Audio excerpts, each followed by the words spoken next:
اجتماعی دعا کا کوئی ثبوت حدیث میں ہے اور کیا یہ رسول اللہ صلی اللہ علیہ وسلم ثابت ہے؟ اجتماعی دعا ایک وہ ہے جو فرضوں کے بعد کی جاتی ہے، ایک وہ دعا ہے جو کسی موقع پر لوگ بیٹھے ہوں کوئی آ کر کہہ دیتا ہے کہ آپ میرے لیے دعا کریں۔ تو فرائض کے بعد کی دعا تو رسول اللہ صلی اللہ علیہ وسلم سے اجتماعی جو ہے امام مقتدی مل کر کرتے ہیں، وہ کسی بھی حدیث سے ثابت نہیں ہے۔ اس کے اوپر بلکہ ہمارے جو دوسرے علماء دیوبند ہیں ان کی کتب بھی آ چکی ہیں۔ مفتی رشید احمد لدھیانوی جن کا فتاویٰ ہے احسن الفتاویٰ، انہوں نے اس کو بدعت قبیحہ لکھا ہے۔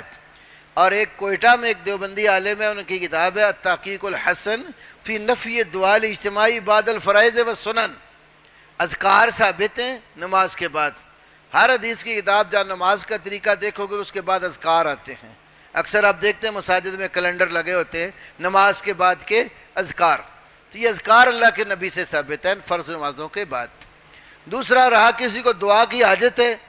وہ کسی بھی زندہ نیک انسان سے کہہ سکتا ہے کہ آپ میرے لیے دعا کریں۔ اب اگر اس زندہ نیک انسان کے پاس لوگ موجود ہیں، اس نے دعا کے لیے ہاتھ اٹھائے، باقی بیٹھنے والوں نے بھی دعا کے لیے ہاتھ اٹھائے، اجتماعی شکل بن جائے، یہ شرعاً جائز ہے۔ اس کی دلیل بخاری شریف کی حدیث ہے کتاب و صلاۃ الاستسقاء میں، آپ صلی اللہ علیہ وسلم جمعہ کا خطبہ ارشاد فرما رہے تھے، ایک شخص نے آ کر کہا یا رسول اللہ بڑی دیر ہوگی بارش نہیں ہوئی، آپ اللہ سے دعا کریں کہ اللہ تعالیٰ بارش فرمائے۔ تو مدینے پر کوئی بھی نشان نہیں تھا بادلوں کا، نبی علیہ السلام نے دعا کے لیے ہاتھ اٹھائے تو صحابہ کرام نے بھی ساتھ دعا کے لیے ہاتھ اٹھائے، آپ نے دعا فرمائی، جمعہ پڑھ کے نکلے تو اچانک بادلیاں سائڈوں سے امڑتی ہوئی آئیں، مدینے کو بادلوں نے گھیر لیا اور بارش شروع ہو گئی۔ اتنی تیز بارش، اتنی بارش، پورا ہفتہ ہی بارش ہوتی رہی۔ اگلا جمعہ آیا، پھر ایک شخص نے کہا یا رسول اللہ اب اللہ سے کہیں ہمیں بس کر دیں، ہمیں اتنی بارش نہیں چاہیے، راستے بھر گئے ہیں، مکان کچے ہمارے گرنے لگ گئے ہیں۔ تو آپ نے دعا فرمائی کہ یا اللہ اللہم ہوا علینا ولا علینا،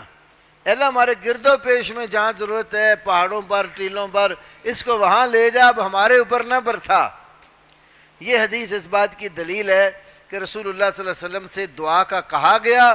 آپ نے دعا کی، ہاتھ بھی اٹھائے، اور آپ کے اصحاب رضی اللہ عنہ اجمعین نے بھی ہاتھ اٹھائے اور وہ اجتماعیت کی شکل بن گئی۔ تو جس کو حاجت اور ضرورت ہے واقعی دعا کی، تو کسی بھی زندہ نیک انسان سے کہہ سکتا ہے کہ آپ میرے لیے دعا کریں۔ حضرت امیر معاویہ رضی اللہ عنہ کے زمانے میں ایسی کاج سالی ہوئی، ایک اسود بن یزید العامری بڑے نیک زندہ دل اور رات کو عبادت کرنے والے صحابی رسول تھے، تو انہوں نے کیا کیا، ایک جگہ سب لوگوں کو اکٹھا کیا، ممبر رکھا، ممبر پر صحابی رسول کو بٹھایا اور ان سے دعا کی۔ حضرت عمر رضی اللہ عنہ کے زمانے میں بھی ایسے ہوا، رسول اللہ صلی اللہ علیہ وسلم کی وفات کے بعد عمر کے دور میں دعا کی شدید حالت، بارش نہیں ہو رہی، کاج سالیاں پڑ گئیں، تو آپ آئے حضرت عباس کے پاس، نبی صلی اللہ علیہ وسلم کے جو چچا تھے، کہ جب اللہ کے نبی زندہ ہوتے تھے تو آپ کے پاس ہم آتے تھے، تو اب آپ تو دنیا میں ہیں نہیں، تو آپ ان کے چچا ہیں، تو آپ آئے، پھر انہوں نے دعا فرمائی تو اللہ تعالیٰ نے بارش نازل کر دی۔